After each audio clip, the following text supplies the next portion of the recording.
মে মাসে মেষ রাশি, কর্মক্ষেত্রে আপনি কতটা উন্নতি করতে পারেন?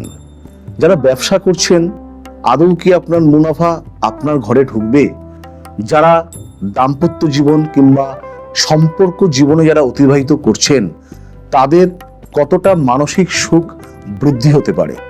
যারা লেখাপড়া করছে, ছাত্রছাত্রী, তাদেরই বা আগামী দিনের জন্য কি পরিকল্পনা নিয়ে আসতে পারে, এই ভিডিও নিবেদনে কিন্তু জানবো।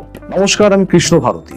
মাসিক রাশিফল বলবার আগে ধারণা করে নেওয়া দরকার যে যারা আপনাদেরকে ফল দেয় কিংবা আমাদের যারা ফল দেয়, সেই শনি মেষ রাশির দ্বাদশ ভাবে অবস্থান, বৃহস্পতির অবস্থান কিন্তু রাশির তৃতীয় ভাবে, এবং রাহু যথাক্রমে একাদশে এবং কেতু কিন্তু আপনাদের পঞ্চম ভাবে অবস্থান করছে।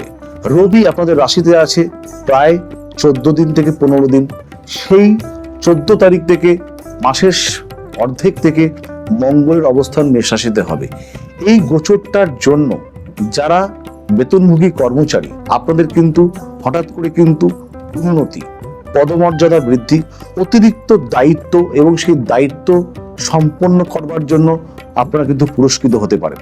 যারা ব্যবসা করছেন, তারা কিন্তু নতুন কোনো ব্যবসায়িক চিন্তা কিন্তু এই মে মাসে বাস্তবায়িত করতেই পারেন। অতিরিক্ত মুনাফা আপনাদের কিন্তু এই মে মাসে কিন্তু দিয়ে যাবে। যারা শিক্ষার্থী রয়েছে, এই মে মাসটা আপনাদের জন্য কিন্তু কিছুটা সমস্যার সম্মুখীন করতে পারে। যারা বিশেষত সাড়ে সাথী শনি যাদের রাশিচক্রে খারাপ অবস্থায় রয়েছে, কিছু ভুল সিদ্ধান্ত, সুদূর প্রসারী ভুল সিদ্ধান্ত কিন্তু আপনাদের সুদূর প্রসারী জীবনের জন্য কিন্তু ক্ষতির সম্মুখীন কিন্তু করতেই পারে।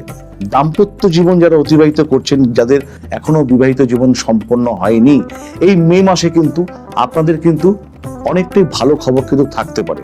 কিছু ব্যাধি, কিছু অস্থিজনিত সমস্যা, উদরজনিত সমস্যা মেষ রাশির জাতক জাতিকা আপনারা কিন্তু ভুগবেন।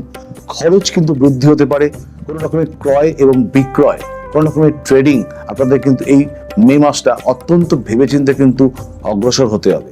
রাশিচক্রে জন্মকালীন আপনার গ্রহগত অবস্থান যদি ঠিকঠাক থাকে, তাহলে এই মেষ রাশিতে মে মাসে গোচরীয় অবস্থানের জন্য কিন্তু আপনারা অনেকেই কিন্তু ভালো ফলাফল লাভ করতে পারেন।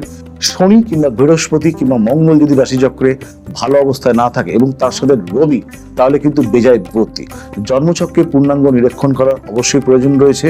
বিস্তারিত জানতে কিন্তু যোগাযোগ রাখতেই পারেন। প্রত্যেকেই ভালো থাকবেন।